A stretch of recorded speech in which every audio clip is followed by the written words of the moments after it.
lied to me. I'm trying to help you. I let you in. I was a good guy. I'm a good father. Hello and welcome to this special recording for the 2024 Halloween special series. This is a film that I have wanted to cover for absolutely ages, and the only question was, who do I cover it with? Because I'm torn on this film. I'm torn how to read it. And I decided I was going to go with someone whose opinion I respect very much, who's not afraid to get into murky waters, and has a very sharp eye trained on David Lynch, who I think is going to be excellent at picking out a reading. We are covering Eli Roth's Knock Knock from 2015, and I am joined by Harry Robinson of The Lotus Eaters. Hello, Harry. Hello, hello, hello. Thank you very much for having me on. I'm very happy to be here, although I must say you give me far, far too much credit in these introductions.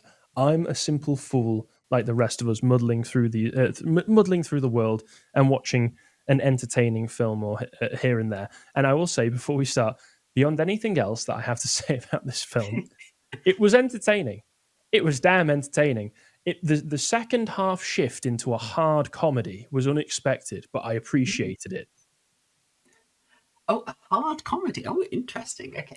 Yeah, I'm just going to spoil it right now. I found the second half of this film absolutely hilarious. Keanu Reeves, as you can see, I've never seen this film before, and I did not know that this film is where all of the hilarious gifs and memes of Keanu Reeves buried up to his neck screaming to the sky came from. But when I realized that that's what they were doing when the characters began burying him alive at the end, I was so glad. It even had excellent comedic timing.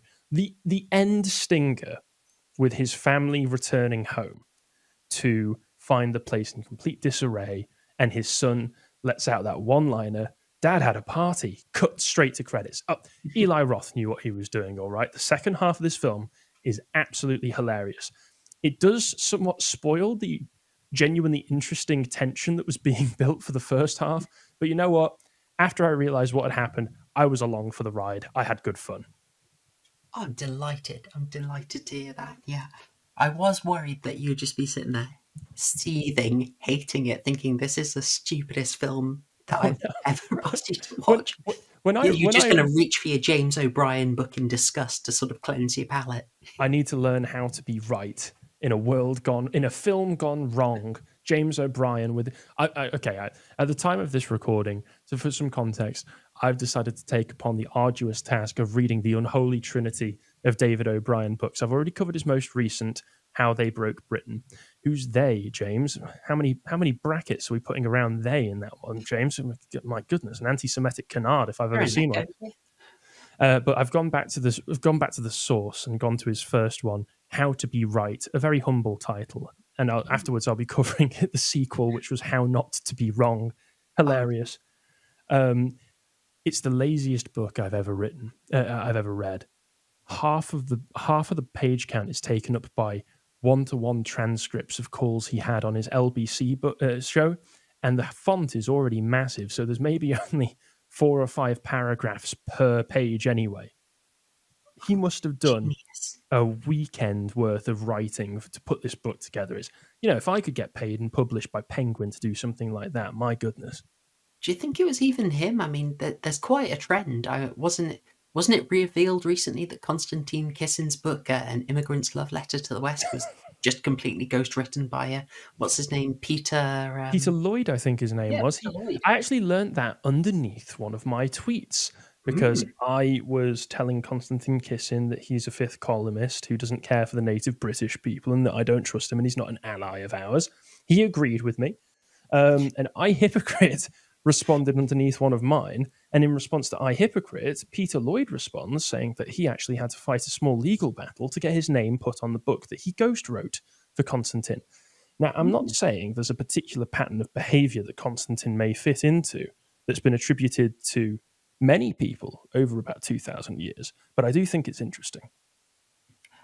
Absolutely interesting, and alas, we must talk about Russian Eli Roth. If only there were a smooth segue I could make, but alas, I've just got a jump cutter straight into Eli Roth's. Who's completely disconnected to Kissin. Yeah. It'll be yeah. I mean, this. I'm so glad we could fit it in. We had to reschedule. Originally, the plan, basically, what I had in mind was sort of, you know, D on one end, and then on the other side, AA, and you know, you in the middle, receiving praise what? for your film criticism. You know, So, that was the sort of schedule I had in mind. So you wanted me sandwiched between AA and D? Like a Eiffel Tower film criticism, you know? all the big hitters. I'm never appearing on this show again. My goodness, the treatment I'm afforded. This movie has warped my fragile little mind. For anyone who hasn't seen Knock Knock, maybe let's make some sense of it. It's a very odd film. Effectively, the plot is about as simple as you can get. I would call this a bottle film. There's only one scene in the whole thing that doesn't take place in the primary character, Keanu Reeves, known as Evan in this film, but he's Keanu Reeves. Let's admit it, we all like Keanu Reeves, but the old accusation that he's not a very good actor, it still stands. He's not exactly giving he's not exactly giving like a chameleonic performance in this. It's Keanu Reeves yelling a lot.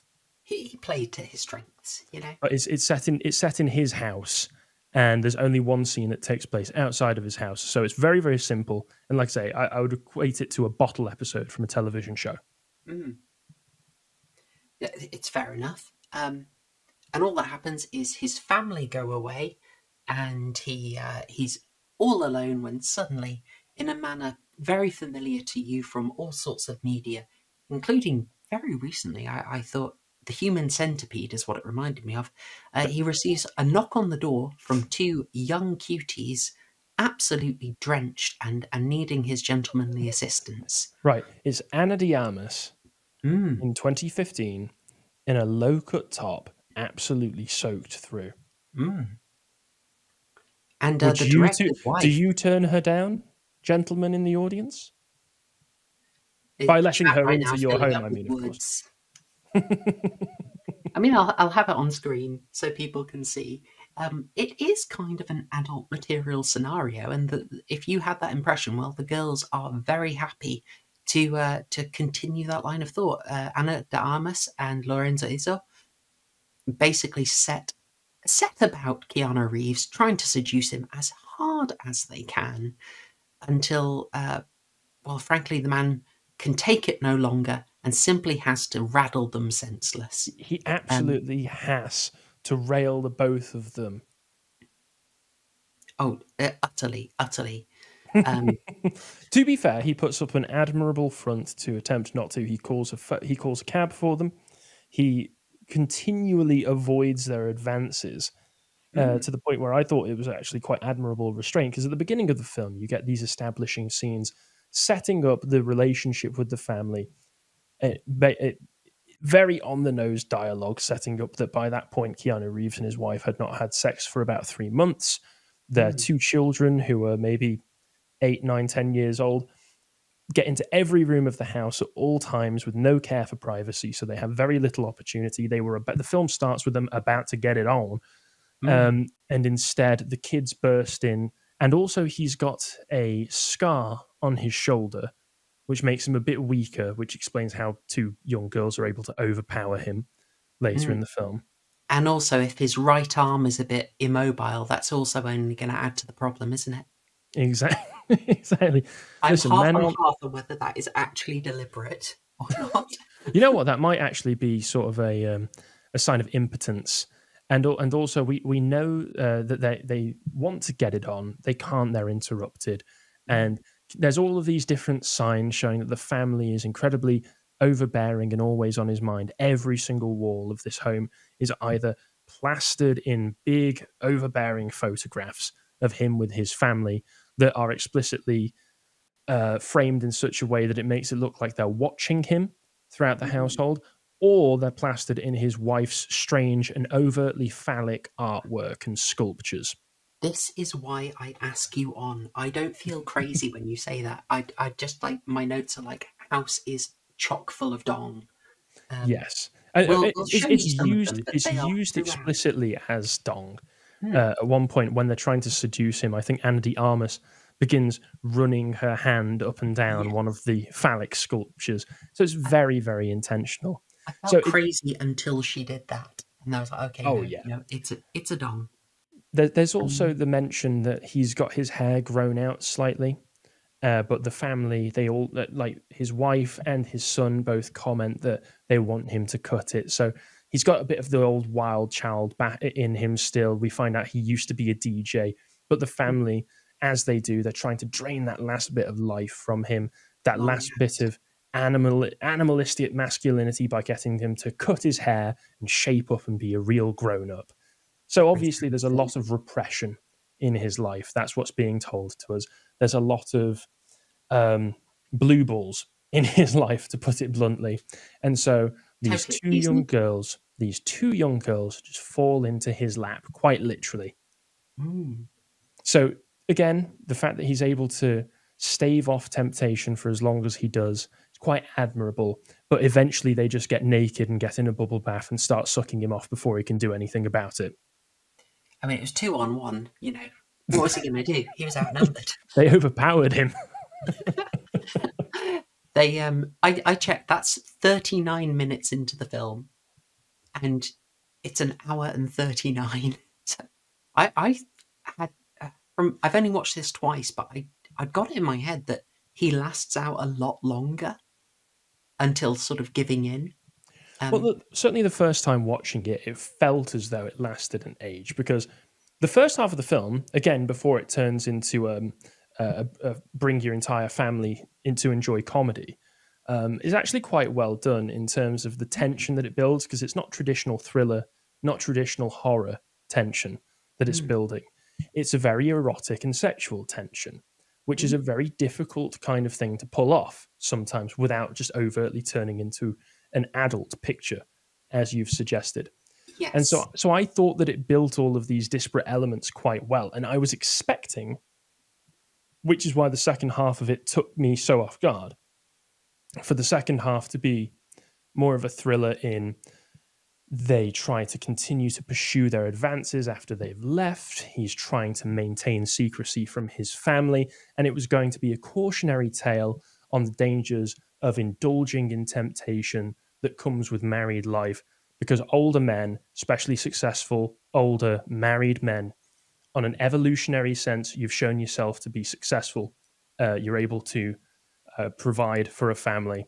You're probably, Keanu Reeves is not a bad looking man. Younger women will throw themselves at him. So it's saying, don't engage in that temptation, don't indulge in it, reject it entirely. I was expecting that to be the rest of the film.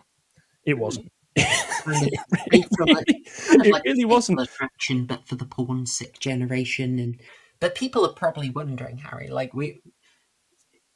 this just sounds all a bit casa erotica, like. Oh yes. Why are we talking about this on a horror movie channel? What are we doing? It's all about that. To be fair, it's not really. It's not really much of a horror. It's a horror in the same way that the scenes of Evil Dead 2 where he's dancing with all of the furniture is a horror.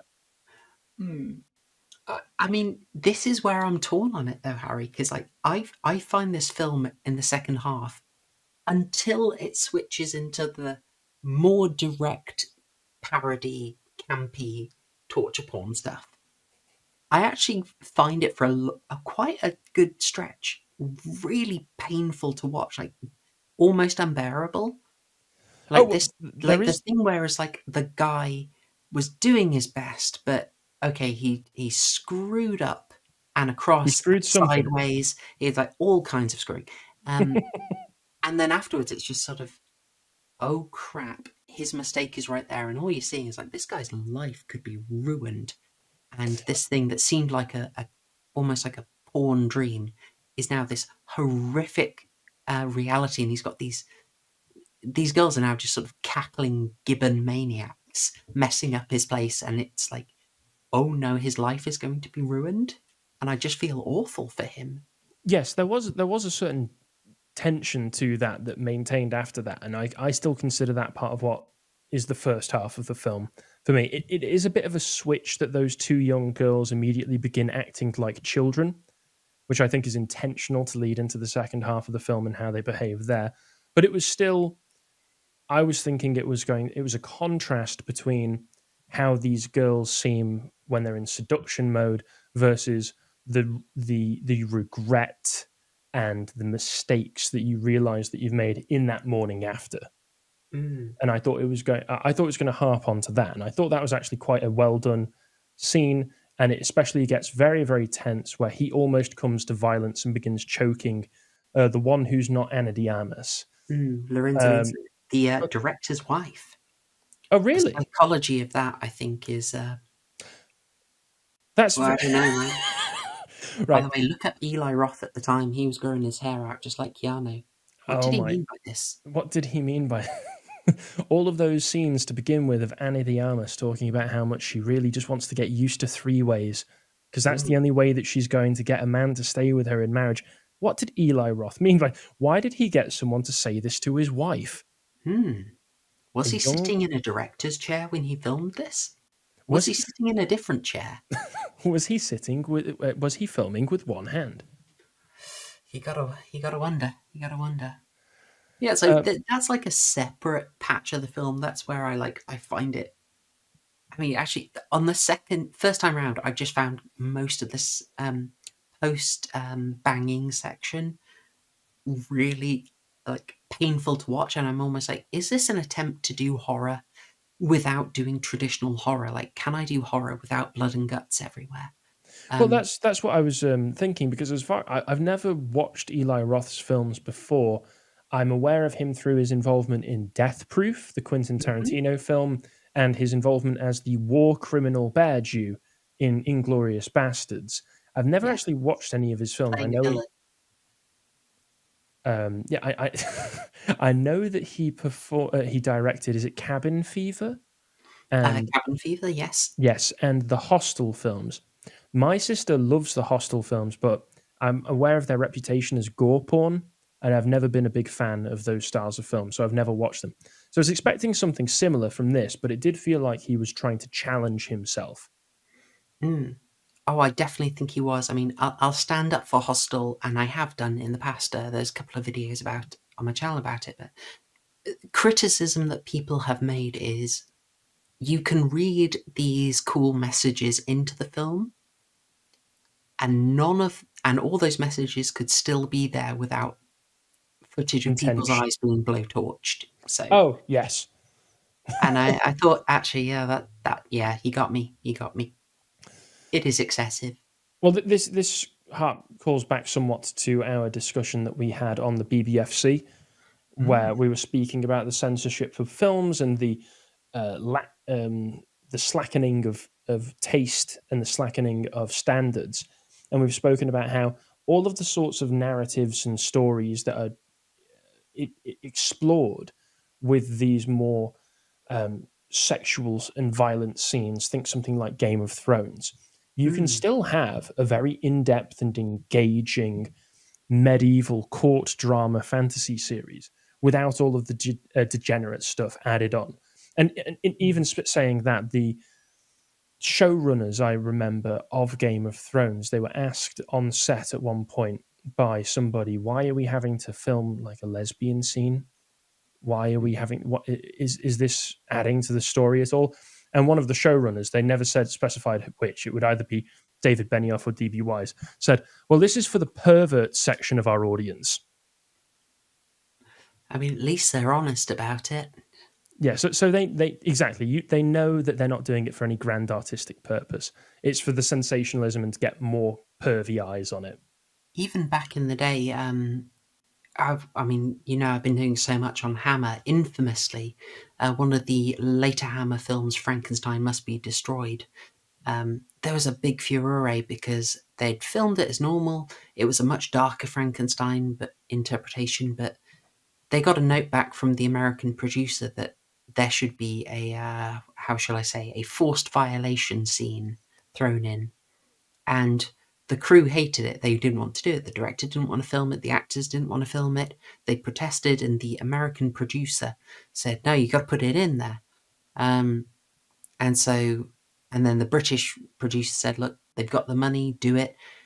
He says American audiences want a forced violation scene in, something like Hammer Not Gone Near. And so they filmed as much as they could stand to. The director kind of walks off mid-scene and says, that's enough. And when you watch it, it does just sort of cut awkwardly after an unpleasant minute or so. But you just think, I don't think audiences needed that. British audience didn't want it. I can't remember who that producer was. I'm sure you can look it up. No, I don't. I don't know that any audience wants those kinds of. It's very strange because in the 1980s you had a lot of the horror and action thriller films as well that had those kinds of forced violation scenes, which you can tell were only put in there for titillation. But I wonder whose titillation, because outside of a few undesirable perverts you want at best at the fringes of your society, most people are not aroused by forced violation scenes. So if you want the titillation in your film, why not have a more unremarkable scene? Why does it have to be that? Very strange. Yeah. Makes you wonder. Well, I suppose we have to ask Harry then, what eventually, I'm trying to think of a euphemism here, but let's eventually Keanu Reeves, Matrix unloads all over those two. It has to happen. Well, he holds out for 39 minutes, but he eventually gives in. What we see is, I think, quite a lot. I mean, I'll get it up on screen, but if you remember, we start off with, I'm not trying to be excessive in this. I've already referenced the human centipede once. Oh, for goodness sake. Okay, I'm not being schizo. I'm serious about this. Right, it starts off. It's so like the human centipede with them turning up in the rain, and then the second he gives in, he's rattling him in the shower, and they're pressed against the glass. The poster for human centipede is like the centipede figure pressed against the glass and obscured, and I thought, it's the same color and everything. Why is this is this a deliberate reference? I don't know. Is Eli Roth trying to connect these things and make it seem sort of horrific that Reeves has given in? Well, it is a very sad moment that he's given in at that point, because you can tell that he's clearly a good father, a good husband. He's a good family man who provides for his family, and you want him. You're kind of cheering him on to resist the temptation. So it is the moment of downfall for his character. If this was to be portrayed as a tragedy, this would be the tragic part of the film, and everything after is the consequences.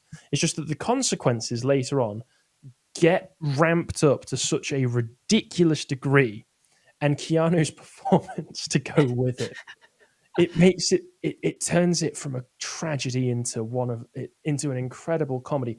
There was a point where basically Ana de Armas is later in the film is being filmed forcibly violating Keanu Reeves, ironically enough, where she's doing that very strange daddy-daughter play thing that some freaks do, and Keanu he's being forced into it. But my goodness, the acting, as he's really starting to get into it. He needs to play the role, or else, they might kill him. They might kill him. He has to do it. He has to. It's terrible. It's awful. He has to have sex with Ana de Armas. Awful. I love Keanu Reeves for this. And I don't know how much he intended, but he starts shouting at her face, yeah. And I just realized I'm watching a farce. I'm watching an utter farce. And I started burst out laughing. And from there, I couldn't take the rest of it seriously. And I don't think it wants you to take it seriously. Early on in the film, there's this character who's established, what's his name? Lewis, the art collector, the art dealer. Yeah. When he comes back into the film, the way that his downfall is set up and paid off so quickly by having him just randomly pull out his inhaler because he's seen that, oh no, one of these pieces of art has been defiled. Oh, I'm getting a little asthma attack. I need to pull out the inhaler. I thought, oh no, they're going to make him die from an asthma attack, aren't they? And he's the one. He was hoe-proof. He was totally hoe-proof. He was, because he from Oakland, he know a ghetto bitch when he sees. That was an amazing line, an equally amazing delivery. But then they start playing. He finds Keanu, who's been tied up by this point in the film, because they're playing a dangerous game with him. Because he dropped them off after he managed to get them out of the house, but then they broke back into his house and decided they were going to play a game, torture him because he gave into the temptation. This is the consequences. Here is his punishment. Convince him for a while that he might be a BBC television presenter by telling him that they were 15 years old, and. He's very worried about that. They say that they're going to kill him. And then Lewis arrives and you get all of that set up. He starts to freak out. He finds Keanu all tied up. And then Keanu's like, just leave them alone. They're crazy. Let's get out of here. But he needs to let them know something. He needs to stop them from destroying the artwork. But they've managed to pocket his inhaler. And they start playing Monkey in the Middle and throwing it between each other. And Ana de Armas is shouting Monkey in the Middle. And then the other one just goes, no, don't say that. That's racist. It's such a quick line. And then he slips on a bit of brick and cracks his head and dies. Oh, it was magnificent. It's quite wonderful. It was magnificent. And thank you. I felt like applauding at that point. I thought, this is absolutely fantastic. All of my, like Rian Johnson, all of my expectations subverted. But this time it was a complete delight. Oh, excellent.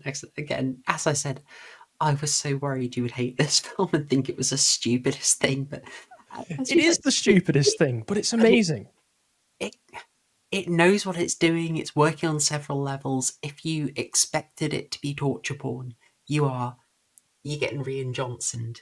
Yeah, I mean, look at speaking of look at my PFP. Well-known right Johnsons. Look at my PFP. This is a screenshot from the film. Eli Roth filmed Keanu Reeves making this face and said, "Yep, that's the take. Good job, Keanu." And I hope that Keanu Reeves was in on the joke. I believe he is.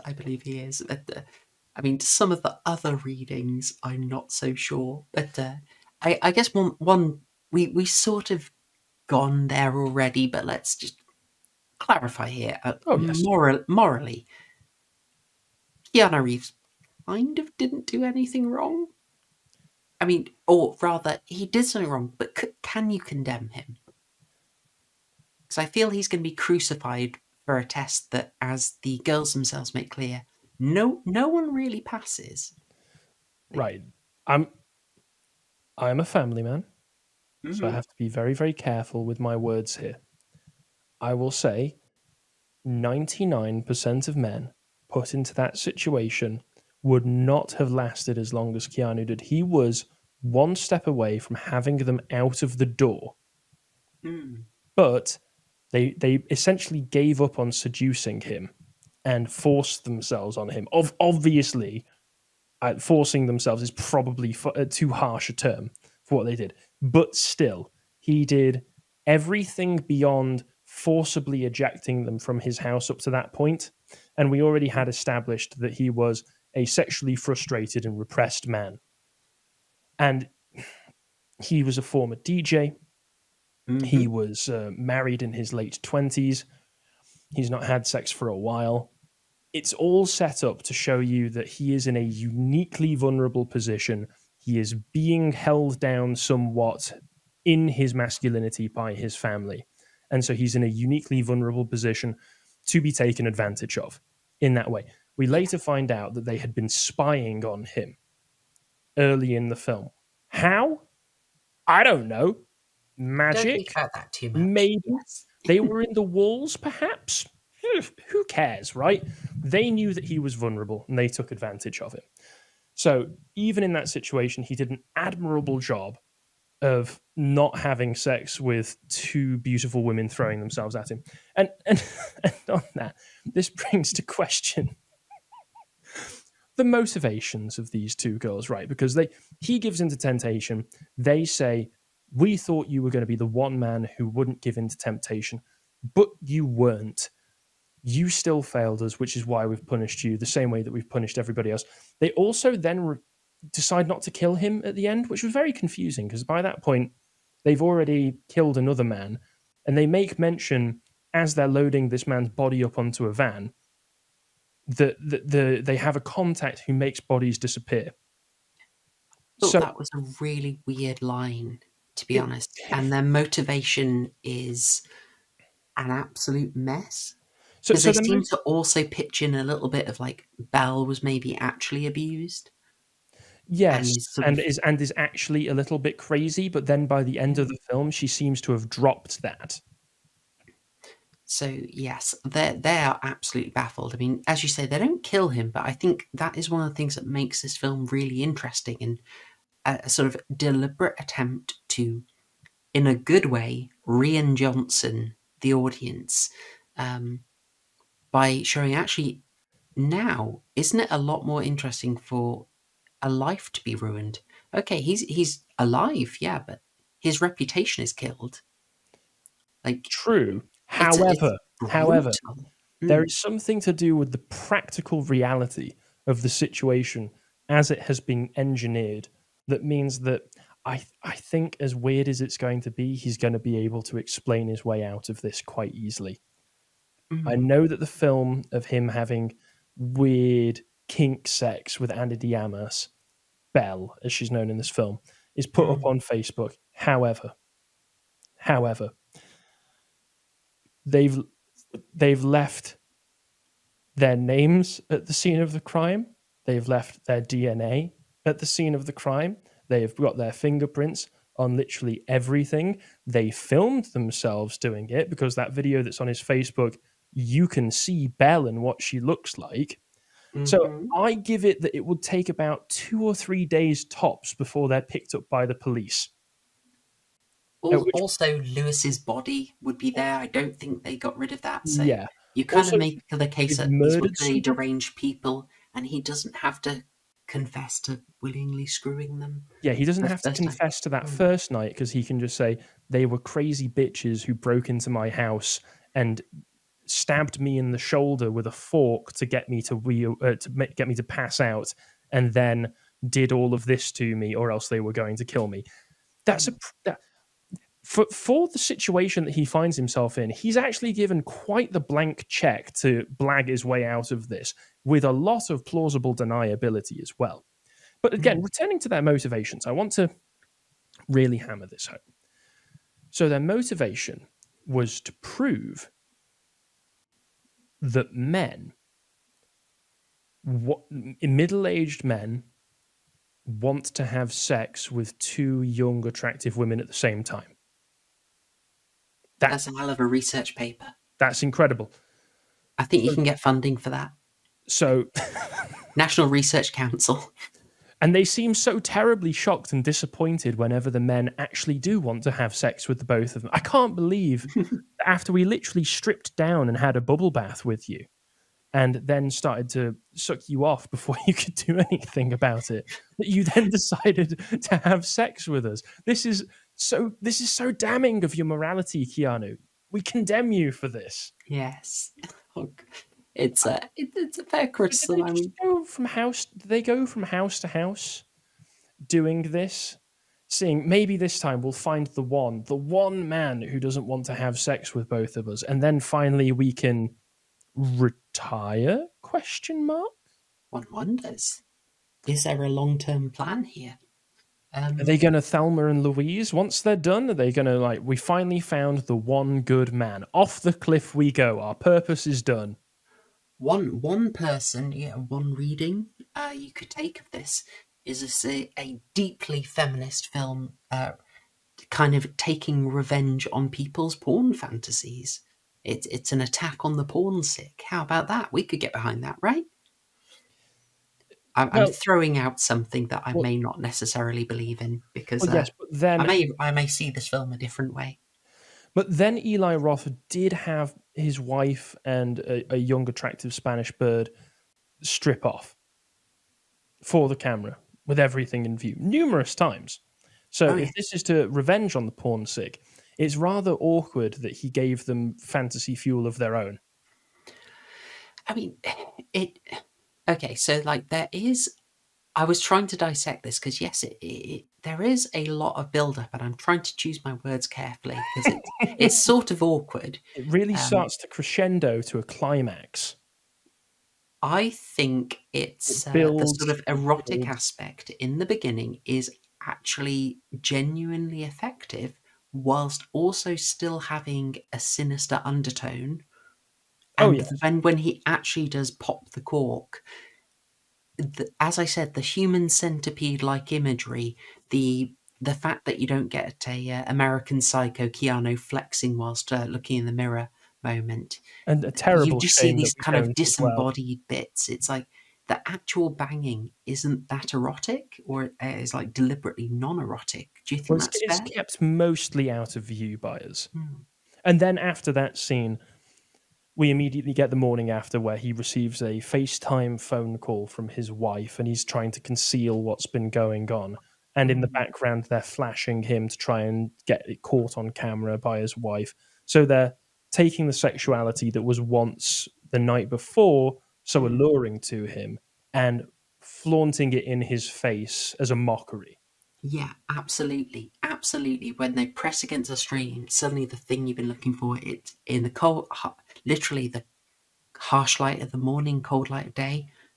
It's actually just like crude and disgusting and off-putting. Like you suddenly sort of, ugh. And it's upsetting because of the broader implications with him and his family. Yeah, that is. And Oh, you ruined your life for this. You chucked it away for this. yeah, for these Um, two girls who are now acting like actual children and mm, ruining your home. I wanted.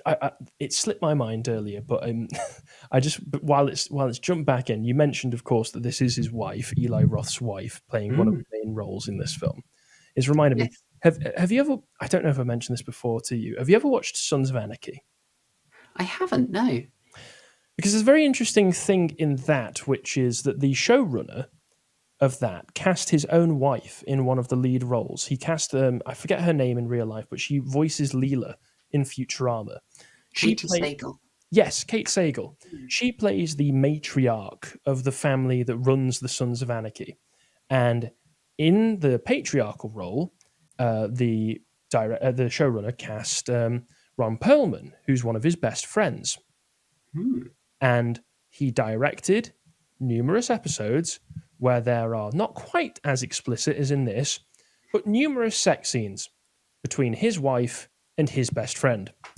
This is a strange reoccurring thing that keeps happening in Hollywood, I find. And mm.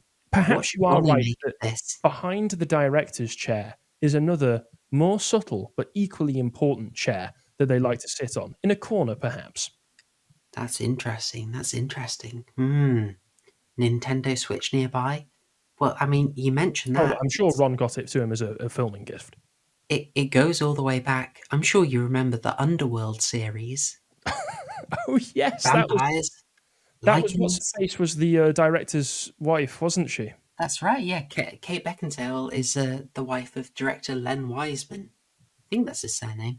Um, and he had Scott Speedman absolutely gallop her for like 4 films in a row. 4 films in a row. Mike Flanagan casts his wife, Kate Siegel, in everything. And the first Oh chance he yeah. got with big money, he had her lesson off. Well, I mean Mm, that's a interesting. bit more understandable than getting your best mate to pretend to do it. Yeah, But it is a bit. I've just It's a double checked the information that you've given me. So Kate Beckinsale was married to Len Wiseman, yes, until 2019. I assume that's when the Underworld series dried up and he no longer had any use for her. Oh dear. Oh, tragic, tragic. Who could have seen that one coming? You know, speaking of the sort of reduction of the status for male status, I don't know why this conversation makes me think of that, but you know, on the rewatch, there are a few things that stood out to me, and I think I messaged you about one of them. Like, just in terms of how Keanu Reeves is sort of portrayed as being frustrated. You know, he's Mm. in the sort of matriarchal house full of the wife statues, very phallic statues. He's not just long housed, he's dong housed. Do you notice all the kids are blonde? The wife is blonde, all the kids are blonde. He's the only brunette. It's Keanu Reeves, a notable brown hair, mm, brown eyes man. yeah. there's already a bit of a barrier. The kid speaks Spanish. He doesn't. Like, I was really baffled by all the Spanish in this film. Like, why is it there? Is it just like to make him seem like a fish out of water because he can't speak it? You mentioned this to me over message, and I had my own theories to that before watching it. I think you are right that the best way to explain it is probably that that yes, he needs to appear more uncomfortable in the setting, and this is another way to make him seem more separate and removed from his own family. I also suggested, from a more meta perspective, that Eli Roth, having worked with Quentin Tarantino on Inglourious Bastards, which is a film that has a lot of foreign language scenes that run through the whole thing, which seems to be one of those tricks that directors pull when they want you to know that they could be fancy. That Eli Roth may have decided, I want to be fancy too. You can get multiple scenes of where everybody's talking German for 15 minutes at a time. Well, I can get a little bit of Spanish. I'm even going to cast Ana de Armas in this. She can speak Spanish. I'm going to get another Spanish girl. She can speak Spanish. I'm just as good as you, Tarantino. I may not have done Pulp Fiction, but I've done Knock Knock, and is that not just as good? Maybe it's that. Maybe it's a little bit of. I have wondered, given the demographics of the US, I started wondering this when I started watching the excellent show The Shield. Like, that's the same guy who did Sons of Anarchy, actually, the same showrunner. Oh, right. Ryan something. Let me go. I think he's the same. Amazing if it's the same guy. Let me see. Created by Sean Ryan. I might be wrong. There we go, Sean Ryan. That's the guy. No, it's a different man who made the show. Apologies, but I know that the Sons of Anarchy, I think he was involved in it. I think he might have been a writer and executive producer on it. It was created by Kurt Sutter, who... sorry, I'm going down a rabbit hole now. Kurt Sutter, who was a executive producer on The Shield. And that's why... what's his name? That guy who was the guy who plays, I think he's a police informant, Walter Goggins. Walton Goggins is in both and plays a cross-dresser in Sons of Anarchy. Oh, how are they going to do Walton like that? He's actually very good in the role, if I'm honest. If I'm fair, he's a great actor. Bless Walton Goggins. He's clearly upset. Okay, so I guess, sorry, getting it back to the Spanish thing, I was wondering if there's a thing where studios are sort of looking at each other and just saying, you know, there's a heck of a lot of Spanish speakers here. Do we need to subtitle this? Should we just start shoving it in? Like, just get people used to it? I don't know.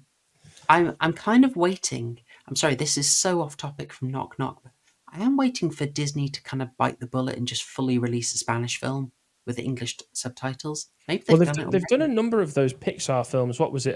Coco, where it's basically Day of the Dead aesthetics and Hispanic music. They're already really playing into that audience demographic. But they're not quite ready to say, we're just going to release it in Spanish and you can have subtitles. I'm interested if that's going to happen, because I don't know, it feels like it's close. And this, just the prevalence of it, the fact that Keanu Reeves not being able to speak Spanish is kind of like, oh, what's going on? Very dusty. Can't believe you don't. You know, I just wondered if it's in there. Well, this was 2015, so it would be perhaps quite early to start putting that. But I suppose, you know, Hollywood likes to be ahead of the curve. This is somewhat like when people ask, well, woke is such an incredibly divisive ideology. Why did the elites decide to push it on us? And I always say, well, it's because it's the ideology that was purpose-built for non-white people in a multicultural society to kind of tie them all together ideologically against whitey and to disenfranchise whitey. That's my theory. So I do think you are right. You unite people. That's the easiest way, isn't it? You have a common enemy. And if it's like, okay, here's a bastion of old culture that you can target, and you can all have a go at that. It stops infighting, one hopes. If one is planning that stuff. For a short time, At the very least, it stops the infighting. So perhaps it's a multifaceted approach that they've taken to that ideological and demographic reprogramming for modern audiences, the elusive modern audience, whoever he may be. Mm. So I think we may have we've got some further evidence of how it's used to sort of basically make Keanu look like a weakling, and not even be able to defend himself against two women. But it feels like you weren't. It feels like you weren't convinced by the feminist porn sick reading, Harry. We might have to look to another explanation for what's going on in this film. Well, yes. Would you like to start it, or shall I? Because I think this is something that we were speaking about before we started recording this, and you were very pleased that I had picked up on this as well. But it really was something that became very apparent to me. So, shall I or shall you? No, kick it off. And chat, if you're listening, like, I felt kind of crazy for this until I did my rewatch, and I saw something very early on that made me feel not so crazy. But I will let Harry introduce something we both independently picked up on for what's going on in Knock Knock. So this is a rather insidious reading of the film, but I don't think it's above Hollywood filmmakers to do something like this, which is the film came out in 2015, and Eli Roth is heavily associated with Quentin Tarantino. Quentin Tarantino is heavily associated with the Weinstein brothers. Harvey Weinstein, of course, was the center of the original Me Too controversy and all of the various Me Too allegations that came out, to the point where he was imprisoned for the allegations that were made against him of sexual impropriety against young girls who had a power differential with him and were vulnerable. He took advantage of them to try so that they could get their foot in Hollywood. Now, what you'll notice, again, is this film, made in 2015, came out about a year or two before all of those allegations came out. And practically, you can have all of your readings on esoteric subjects like the porn sick revenge fantasy, feminist reading.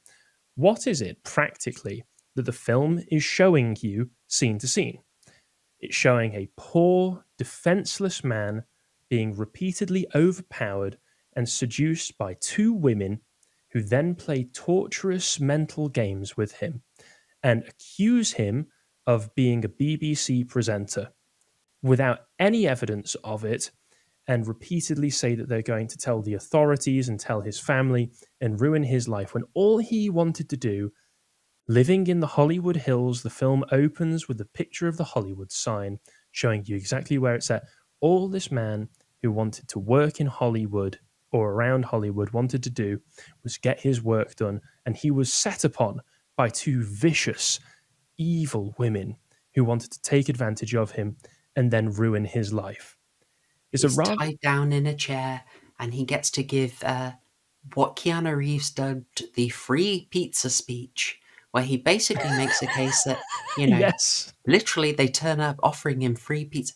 Pizza, what an interesting term to use. It was free pizza! Free fucking pizza! It just Of all the things, hot dogs could also have been used, I gather. What was he supposed to do? He actually says, what was I supposed to do? It was free pizza. Keanu Reeves, they had to reshoot that because Keanu Reeves felt he hadn't given it in his best. So. Oh, he gives it all. He gives it his all. There's nothing held back in that scene. And despite the fact that nothing is held back, it's Keanu Reeves. So it still feels weirdly restrained. I don't know what it is about the way the man talks and delivers lines. Everything sounds like he's just keeping the brakes on so it doesn't go past the 7, you know? That's an absolutely fantastic description of how he goes. Yeah, raising it from his sort of Jonathan Harker, where he was at a -2 the whole time. Yeah, his maximum intensity is a 7 at best. Through The Matrix, it was maybe a 4, 3 if I'm being uncharitable. This, he really pushes it. He seems mildly annoyed in some of these scenes, which is quite remarkable chops from him. I'm just gonna have to cut in the free pizza. Oh, it's such a wonderful scene. Can you blame him for stuffing their crusts, Harry? Wait. Let me just see. One moment. I actually have something here just for that. Thank you. Well, like Papa John Wick, am I right? Hey, all right, we're good. No. Shall I keep going? I've got one for you. I have deserved that for a long time. In short, as you've laid it out, we've got a guy who's an architect in Hollywood. You know, he just plans the things. He doesn't make them. He kind of allows them to be made, but he doesn't make them himself. He's more just a guy in Hollywood who enables and plans and makes things happen, if you get me. And he's just in this situation where young girls come up to him wanting favors and just offering themselves to him. And frankly, you would have to be a saint to resist. And then, unfortunately, he's just this poor guy. He's only human. Who could say they would do anything else? And then these women, they blackmail him and try and ruin his life. Oh dear. I mean, they say at the end themselves that no man has ever said no. So who would Keanu, this architect of Hollywood, be to say no? He wouldn't be human. Is there a parallel? I mean, especially Keanu Reeves. Everyone loves Keanu Reeves. You know, he's like one of the nicest guys. It's so interesting that Keanu Reeves, nicest guy in Hollywood, is it? Like, it wouldn't really work if it was Sean Penn, would it? Steve Buscemi couldn't pull off this role.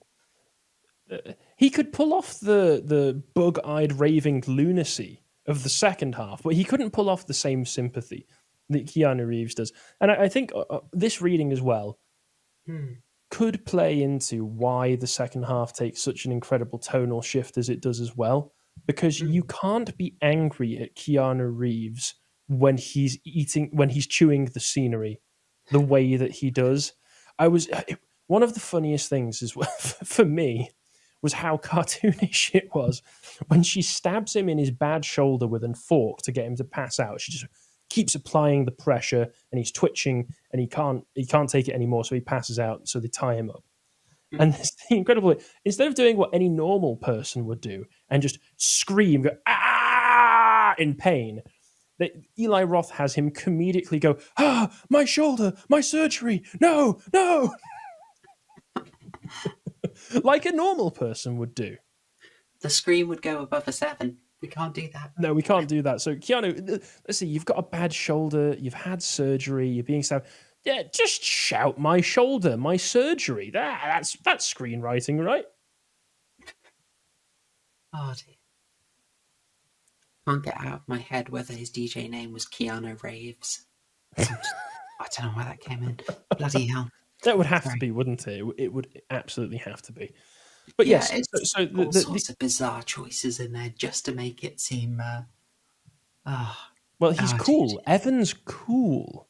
That's what we get. He's a cool hipster guy with slightly long, scruffy hair to let you know that he's professional. He's a family man, but he's not too serious. He can still relax, kick back, have a good time. Before they knock, he's about to smoke some dank weed, bro. So Seth Rogen evidently had a hand in this film as well. You can hear, if you listen very, very carefully, in the background of that scene, as it's knocking, each of the knocks has superimposed over it Seth Rogen going,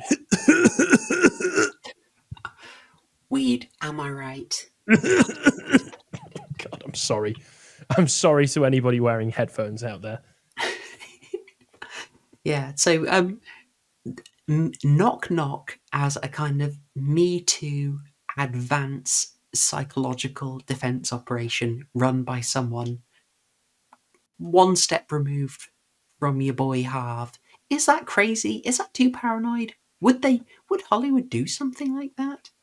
Would Hollywood try and shape people's opinions before, in the wake of shifting social changes throughout society? Yes, absolutely. Yes.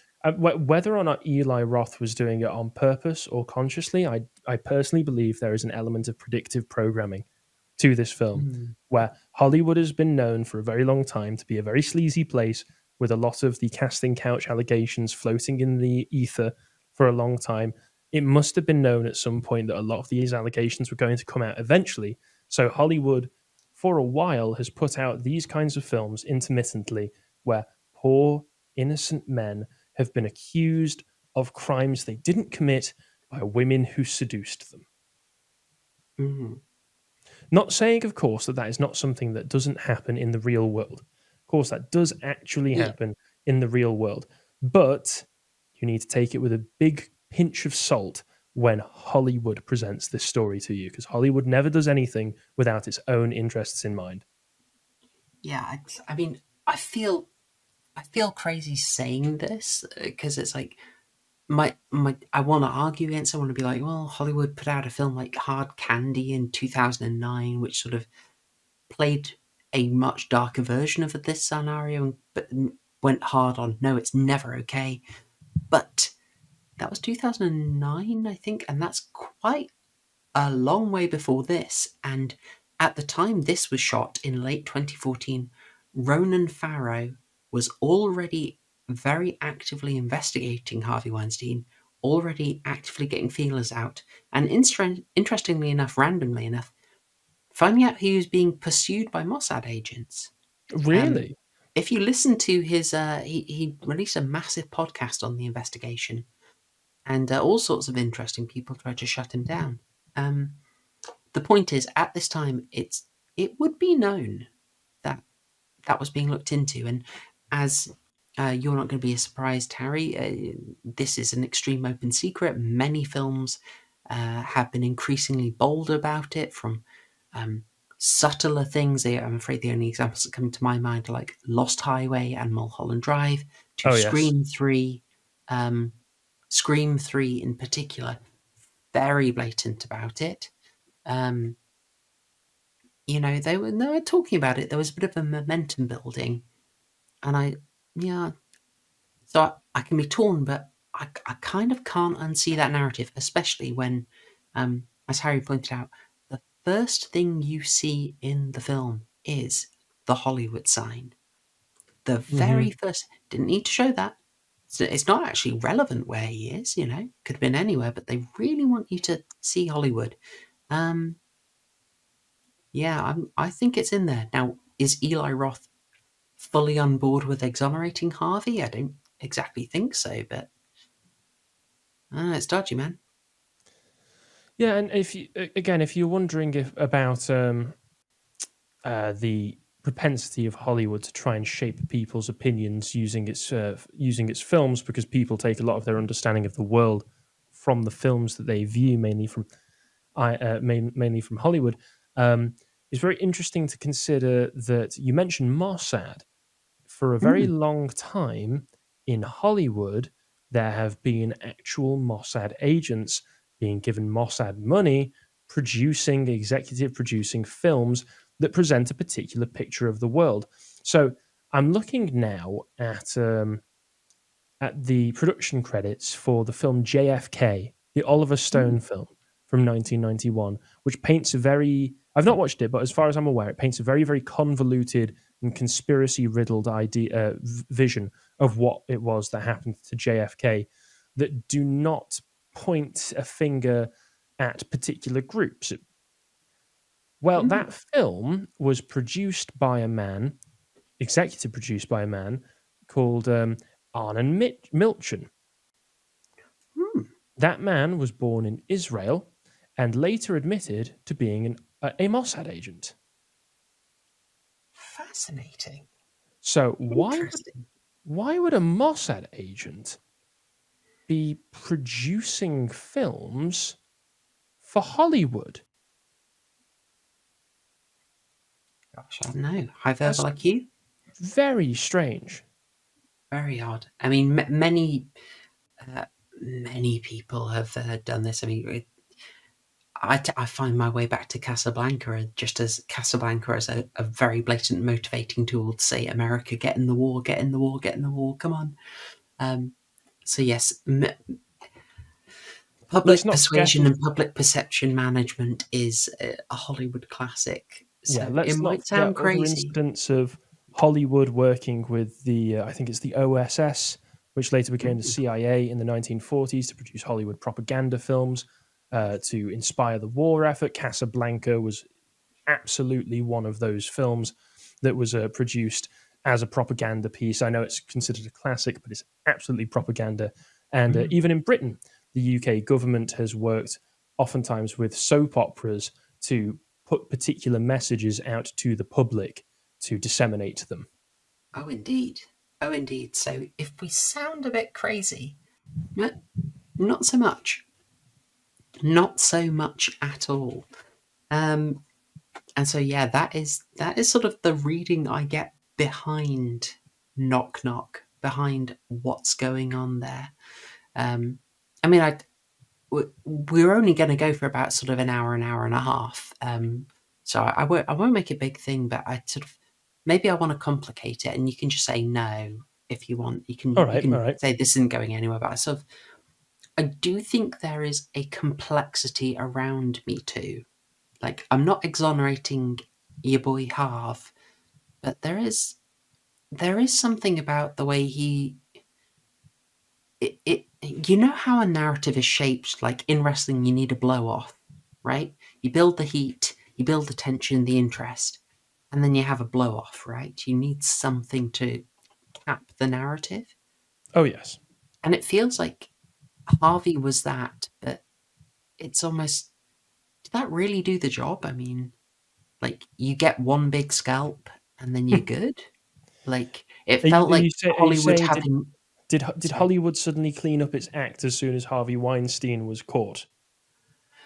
Yeah, I don't know. I mean, all we know is that these people very clearly knew what was going on for ages and ages, and then at some point, for some reason, there's a sea change, and they decide, okay, Harvey's fair game, and we're going to, just suddenly he became an acceptable target. They take him out, and then it's almost like, okay, and we have dealt with that. That is solved.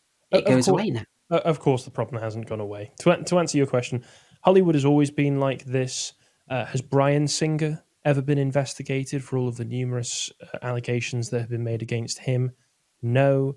Is P. Diddy? Hey, lots of people were involved in X-Men Apocalypse. You can't put all the blame on Bryan Singer. Come on, man. Be fair. Okay, all right. I'll pull back that one just a little bit. But is P. Diddy the man at the head of the operations that he's currently being investigated for? There are lists with names. The prosecutors are saying that they're going to release those names, and there's quite a few surprising A-list names on there. Are we going to see that list? Are we actually going to get to see that list? Or will P. Diddy get put in the same cell as R. Kelly, where they can take turns? And then we're just expected to forget all about it. Checkers, yes. Clearly. Has got a checkered past. Hungry hippos. That's what they can take turns doing. Connect 4. Yeah. I think Cell's fit 4. Moving swiftly on. Sorry, it's getting worse. Do you want me to get the rim shot out again? No. Is that what they call it? There'll be something like that going on in that cell, that's for sure. Either way, to carry on my thought, was Jeffrey Epstein and Ghislaine Maxwell, were they the two only people involved in an international paedophile ring?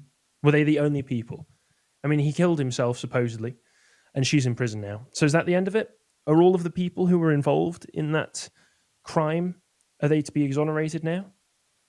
It's the same question we're asking with Hollywood. Of course, Hollywood's always been like this. Hollywood is still like this. Hollywood, while it's still run by the people who run it and have always run it since its inception, since they stole film technology from Thomas Edison in the 1910s and then ran to the other side of the country to escape patent officers and set up Hollywood, as long as they are running Hollywood, it will always be this way.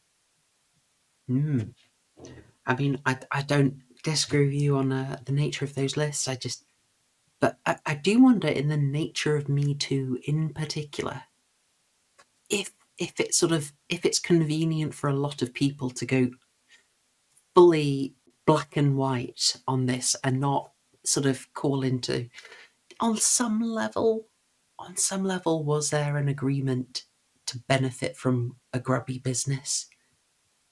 Like, I don't know. It feels like it's not exactly a black and white situation. It's like all extremely tawdry.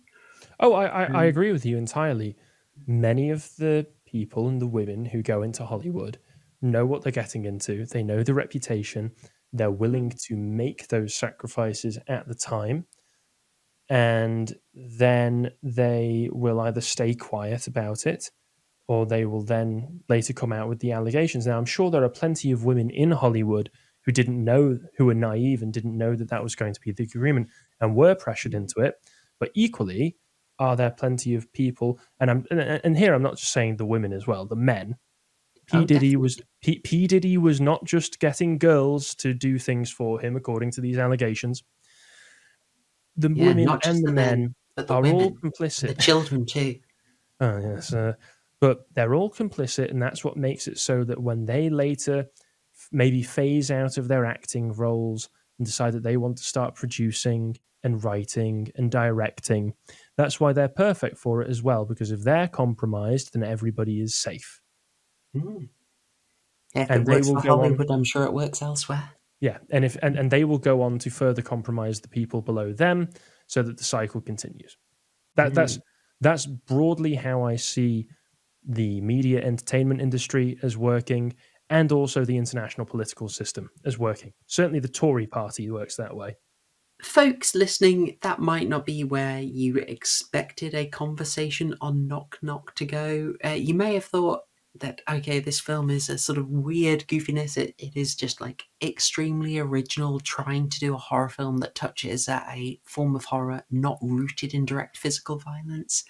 You may have enjoyed it as like a quite deliberate satire of torture porn after the genre was kind of stale by a guy who had basically pioneered would be maybe a bit too much, but had certainly been incredibly impactful in popularizing He'd helped to oversaturate it. Yeah, you know how it goes. Someone does something that's got a bit of brain in it, bit of style, and that's popular, and then people are like, the style, that's the thing we need to do. You know, the low IQ copies start coming out afterwards. So someone who's already succeeded in that genre wanting to then come back and satirize it a bit and do something interesting, you might have thought we'd just stick on that. But I think there is that deeper level of what's going on that maybe you hadn't considered when you watched this film, that maybe is a little more insidious. I do remain interested in sort of this film as still having some genuine horror to it. Like I do. Oh yeah, genuinely find it quite very unsettling. Like the impact of that bad choice. Oof.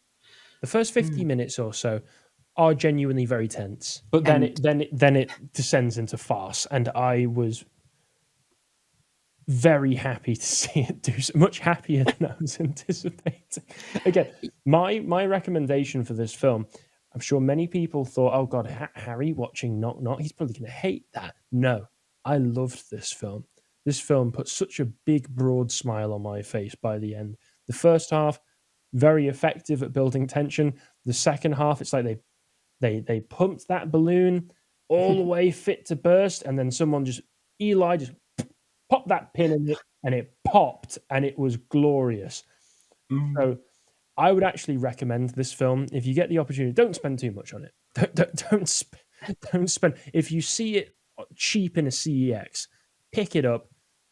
Go into it with low expectations and just enjoy the ride. You can have a beer, glass of wine, spend a Sunday evening watching this. You'll have a grand old time. Yeah, it's worth it for Keanu, putting in the performance of his life. This is the performance of his that's going to stick in my mind for a while. Oh, absolutely, Bonnie. I'm glad you liked it. I feel there was something I was going to ask, and it is escaping my brain. Gosh darn it. I think it's left. Were there any random tidbits about this film that stood out to you that you wanted to briefly mention? No. I've said everything that I needed to say about this film. There's some slightly more serious film criticism that I could add to it if I was taking the film more seriously as a genuine horror film. Like, I feel that the environment of the film being set in the one house the whole way through could have been utilized better if Eli Roth had used slightly wider angles showing more of the house at any one time, so you could see more of those pictures looming down over Keanu, so the house felt like more of a character. Because it was utilized quite well in the film, but if he chose to shoot it in just a different way for some of these scenes, less close-ups, more wide angles showing more of the sets all at once, I think it could have really helped to reinforce the character of the house as being this big looming environment. But that's if I was taking this film more seriously. And this film ends with Keanu Reeves struggling desperately to push his finger out of the dirt so that he can delete the video on the phone right in front of him. And he manages to just poke the screen and knock the phone over, and he's left to scream to the sky. It was brilliant. It was beautiful. Everything I could have wanted. Oh gosh! All right. Well, I'm going to be a party pooper. I'm going to get in some serious critique because you did make a very good point. There are quite a few shots when we go through the house at the start that I think are a clear decision to try and get people familiar with the layout of the house. And I think you're very perceptive that actually the choice of framing, like all those overhead shots are meant to do the same thing. But I don't think you ever fully get the layout of the house well. And so it does still make it a bit of a mad scramble. There's some very good deliberate choices in there in the design that we've talked about, like the photos, the sort of frustrating phallic statues, which we must remember his wife makes, sort of an emasculation thing. There is a very cool decision, I think, that someone was doing very deliberately, that in the bedstead, there's clearly what looks like a target, like a crosshair. There we go. I've got that for you on screen now. Just above his head, like there's a yes, I didn't notice. Crosshair over the bed where all the fun happens, and I think that's quite nice and deliberate. Those are some serious criticisms. There was a minor point I wondered about whether this, because I wondered, this is basically a 98-minute film, maybe 97.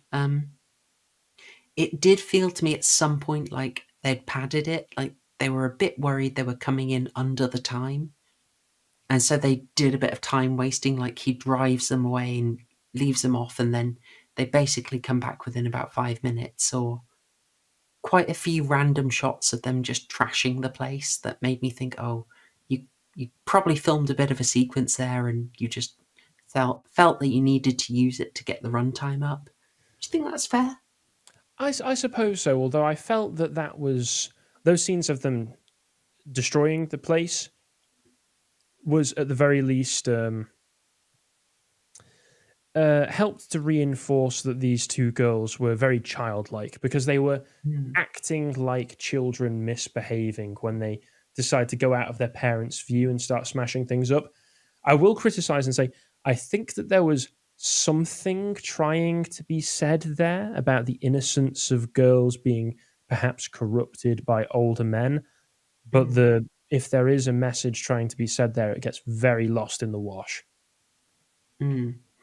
Yeah, I mean, as we said, the motivations of the girls, the sexual politics of it, like the guy just saying, oh, you're being very brazen, like they're incredibly forward, in a way that I thought, I've sort of seen that. That's a bit disconcerting. It's the one way that a pair of young, small women can use their sexuality to overpower a man, because otherwise they don't have any leverage over him whatsoever.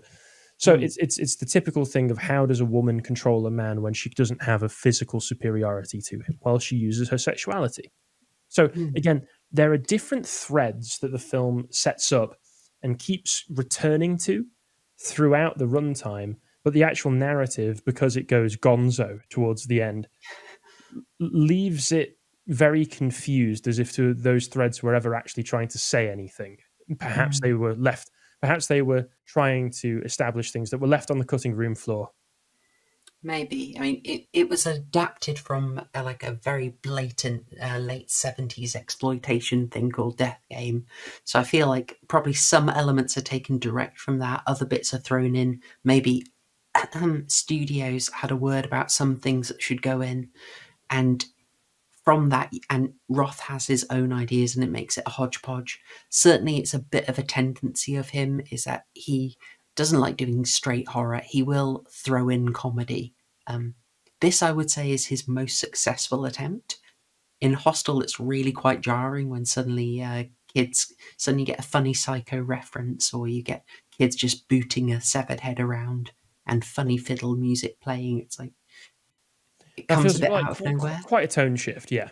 Yeah, whereas this was just kind of a delightful ramp up into insanity and fully acknowledging the camp. So this was, I mean, I feel it's probably his best film. Oh, really? Okay. Oh, yeah.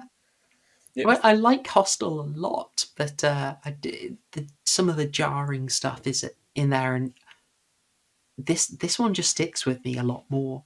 But albeit being perhaps quite insidious, just being very, very memorable. Yes, I certainly did really enjoy this film. If I'm perfectly honest, I thought good. Lovely. Again, I'm not going to say this is any kind of high art, and as we've mentioned, I do think that there is a somewhat more insidious intention behind this whole film. But taken at its face value, it's really funny and really entertaining. And relatively short as well, so you got that going for it. Yeah, it's worth a watch.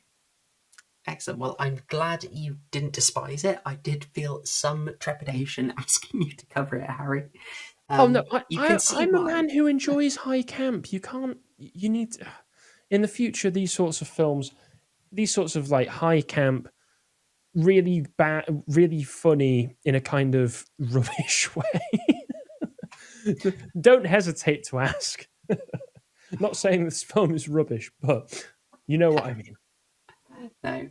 All right. Well, that is, I think, everything I wanted to cover. I'm delighted with this conversation, and folks, I hope you've enjoyed it too. This is the last one that we recorded for the Halloween 2024 series. We've got some others that we're just going to bump, or we decided that we're going to do in a different format. So watch out for that. And I'll remind you that if you've enjoyed this, we produced a bunch of extra bonus content for members only, so that I can continue to fund my Hammer Horror and Armagnac habit. So if you want to get all that extra content, then do join as a member either here or on Subscribestar. And, you know, I've done my shilling. Harry, any shilling you fancy doing? The good ladies and gentlemen at home? Yes, of course, you can find me on Lotus Eaters as usual. We have loads of content on there. At the time of the recording, we've recently done filming the rest of the 5-part series with my esteemed co-host Chloe, Proper Horror Show, for the Lotus Eaters Stanley Kubrick retrospective. We are potentially thinking of doing another retrospective of directors in the future once this series is out. So that'll be out once it's all been edited. I also do my series Comics Corner with my colleague Connor, which is good fun. We've got an episode that should be coming out very soon. And I am working on larger projects as always. So please sign up to the website if you have the spare money. Yes, well worth it. Well worth it, folks. For £5 a month, you get a heck of a lot. And if you can leave some kind of I only signed up for Harry message, then all the better. Oh, thank you. All right. Well, that was fantastic. I hope you enjoyed it, folks. I hope you check out the rest of the series, and I hope you had a fantastic Halloween. Obviously, this is coming out post-Halloween, but I hope you had a good one. All right. Thanks, everyone. Cheers.